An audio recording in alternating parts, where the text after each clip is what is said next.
Shakib Khan, the superstar of Bangladesh, the handsome hero of our industry. So তার সাথে একসাথে বসে তার সিনেমা দেখবো, এটা আমার জন্য অনেক বড় একটা ব্যাপার, সৌভাগ্যের ব্যাপার বলতে গেলে। আর এখানে আরও অনেক গুণী গুণী তারকারা আছে, অনেক সিনিয়র কলিগরা আছে, বড় বড় তারকারা আছে। তো এটা আসলে শাকিব খানই পারে, উনি পারে একসাথে সব তারকাদের নিয়ে তার সিনেমাটা দেখা। দরদের ট্রেইলার আমি দেখেছি, অনন্য মামুন পরিচালিত। অনন্য মামুনের সাথে আমার প্রথম সিনেমা অস্তিত্ব, ছোটোবেলায় করেছিলাম আমি আর জোবান, আরফিন শুভ ছিল, তিশা আপু ছিল। সো অনন্য মামুনকে তো আমি ছোটোবেলা থেকেই, সে আমার one of the favourite director, তার কাজ আমি সবসময় দেখি। আর তার সাথে এখানে শাকিব খান আছে।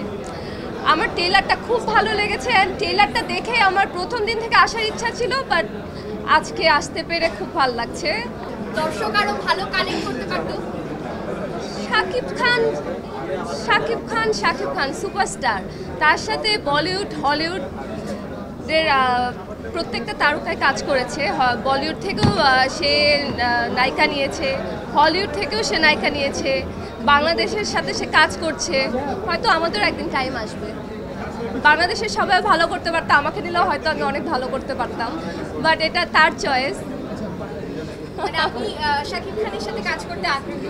অবশ্যই, আমি কেন, আমার মনে হয় প্রত্যেকটা অভিনেত্রী শাকিব খানের সাথে কাজ করতে আগ্রহী হবে, কারণ সে একটা সুপারস্টার। তার সাথে কাজ করা, তার সাথে আমি বিগ স্ক্রিন শেয়ার করবো, it's a big deal for me. তাহলে এই যে মিডিয়াতে একটা রুমার আছে যে শাকিব খান বাংলাদেশে নায়িকা পায় না বলেই বিদেশি নায়িকা নেয়, তো এই রুমারটার বিষয়ে আপনার মন্তব্য কী? তাহলে আমি শাকিব খানকে বলবো যে শাকিব খানের আশেপাশে একটু চোখ দিতে হবে, কারণ বাংলাদেশে অনেক সুন্দর সুন্দর মেয়ে আছে, অনেক সুন্দর সুন্দর নায়িকা আছে। সে আসলে আমি যদি বলি, আমি দেখেছি সে অনেক মেয়েদেরকে নায়িকা বানিয়েছে, তার জন্য অনেক মেয়ের ক্যারিয়ার সে তৈরি করেছে। সো অবশ্যই সে করেছে, আর সে আরও করবে আমার কাছে মনে হয়। বাংলাদেশে শাকিব খান আছে, বলিউডে যেমন শাহরুখ খান আছে, সালমান খান আছে, বাট ওখানে অপরচুনিটি বেশি, ওখানে প্রডিউসার্স বেশি, ওখানে প্রোডাকশন হাউস বেশি, ওখানে বিগ বাজেটের মুভি হয়, আর ওরা সবসময় রিস্ক নেয় নতুনদের সাথে কাজ করার জন্য। আমার কাছে মনে হয় বাংলাদেশে যে প্রডিউসার বা প্রোডাকশন হাউস, ওরা গদ বাঁধা একই মানুষজন নিয়ে কাজ করতে আগ্রহী। তো ওরা যদি নতুনদের চান্স না দেয়, বা নতুন একটা ছেলে একটা মেয়েদেরকে যদি বিগ প্রোডাকশন নিয়ে কাজ না করে, চান্স না দেয়, তাহলে কিভাবে নতুন স্টার তৈরি হবে, কিভাবে নতুন নায়িকা তৈরি হবে? আমার মনে হয় বাংলাদেশে এই জিনিসটা চেঞ্জ করা দরকার আমাদের ঢালিউডে। সিন্ডিকেট, আমি তো নাটকের মানুষ, আমি তো নাটক করেছি, বাট আমি জানি নাটকে অনেক সিন্ডিকেট আছে, ঢালিউডে কি অনেক সিন্ডিকেট আছে? ওকে, আই ডিডন্ট নো দ্যাট।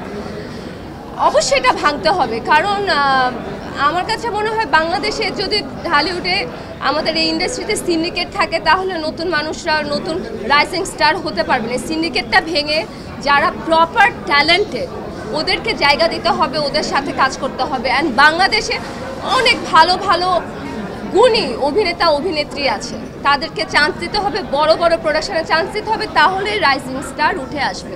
আমাদের ক্ষেত্রে আপনি যেটা বললেন যে ব্যক্তিগত রেশারেশি নিয়ে সবাই বেশি মাতামাতি করে, তো আমার কাছে মনে হয় ব্যক্তিগত personal life is personal life, and আমার professional life is professional life. দুইটা যদি এক করি, কোনো দিনই আমরা আগাতে পারবো না। তো আমার কাছে দুই ধরনের। বর্তমানে তো আমি নাটকে কাজ করছি, কিন্তু আমার অবশ্যই ইচ্ছা আছে বিগ স্ক্রিনে কাজ করার। আমি কাজ করেছিও, আমি 2টো সিনেমা করেছি, কিন্তু আমার ইচ্ছা আছে বড় বিগ প্রোডাকশন। আমি যেটা বললাম যে আরও ভালো কাজ করার, বিগ স্ক্রিনে কাজ করার, আমি চাই ওখান থেকে বের হয়ে বিগ স্ক্রিনে কাজ করতে। অফকোর্স, অবশ্যই দরকার। শাকিব খানের মতো আরও যদি 5 জন বা আরও 10 জন থাকতো, বাংলাদেশ আজকে অনেক দূরে এগিয়ে যেত, আরও অনেক দূরে এগিয়ে যেত।